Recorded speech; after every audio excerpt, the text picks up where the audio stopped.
Hi, Kelly Morgan here with www.creativelife.com. I have the Inspired Writers Studio and More Fun Writing More classes. And tonight I'm going to talk to you about, did you learn how to write the old school way? And you don't have to be old to have learned how to write that way. And you know what I'm talking about. It's those red marks in the margins, the grades, A, B, C, D, F. I remember putting all my efforts into something, and then one time I got back an F. So the point is the old school way of writing. We study the great writers, and that's fun. Hi, Andrea. We can study the great writers, and then we start to write. We learn the rules of writing, and in the end, we compare ourselves a little bit to those great writers.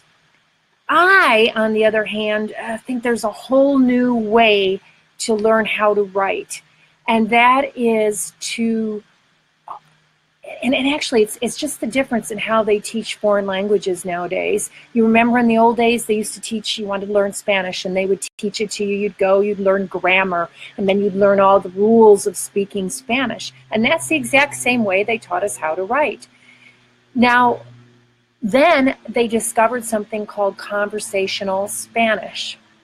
And conversational Spanish was where you would start to converse and speak Spanish with other people who spoke Spanish. And in doing that, you would learn how to write, or you would learn how to speak Spanish. And I like to run my classes the same way. I think that when you write, you learn how to write. And if you write and then read your writing out loud and other people reflect back to you what about your writing impacted them, we call them, what are the Velcro images, what stuck to them, and they encourage you, you become, as time goes on, a better and better writer. So I think sometimes when we learn the old school way, I hear people say all the time, gosh, I don't like writing, Kelly, or I could never be a writer. There's a sense that we have to write in order to be a pro, which I don't think so. I think that we all have stories to tell, and they're the ones that only you can tell, and they're up to you to write. Nobody else can write it for you, and you can do it. However, we just need to leave behind some of that old school training. A lot of times in the writing class, I tell another story, and it's about my niece. Here's the picture. She sent me this picture book, and she wrote in it many, many stories, including one called, let's see if I can get this in here, see if the type, it's called Sammy the Shark. Or no, this is The Worm and the Apple. But there were stories in there like Sammy the Shark, Sandy the Salmon. Wonderful, wonderful stories. And then in this one about the worm and the apple, she's probably 6 years old, and she was already writing poetry by then also. She talks about a worm that lived in an apple, and then there was a fox who loved to eat apples. Now she's 6 years old, and you see, already she knows how to tell a story with tension. There's a worm who lives in an apple, and there's a fox who loves to eat apples. She has set us up for a good story. 6 years old.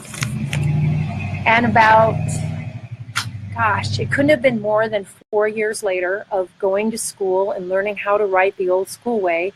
I was speaking to her on the phone one day, and I said, Kaitlin, how's your writing going? And she giggled, and she said, oh, Aunt Kelly, I can't write.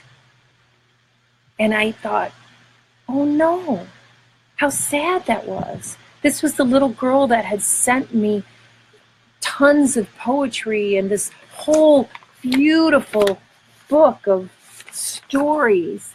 And it was before she learned how to write. Here, it's for Aunt Celly, C-E-L-L-Y. She spells my name that way instead of Kelly.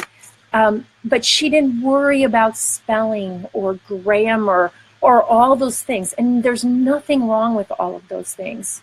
And there's nothing wrong with old school. However, she came away thinking that she was not a writer, that being a writer is something that only people who want to publish can do. And I totally disagree with that. And I've spent the last 20 years helping people write their stories, because I believe that when we write our own stories, by the way, and we know how to do that, we just have to go back to being a kid again. And so in my classes, what I do is or you can do this at home too, is you just want to put yourself in the moment and remember back to that time that you want to write about, and do a couple of things. One is, I call it create word pictures. And you did know how to do that as a child.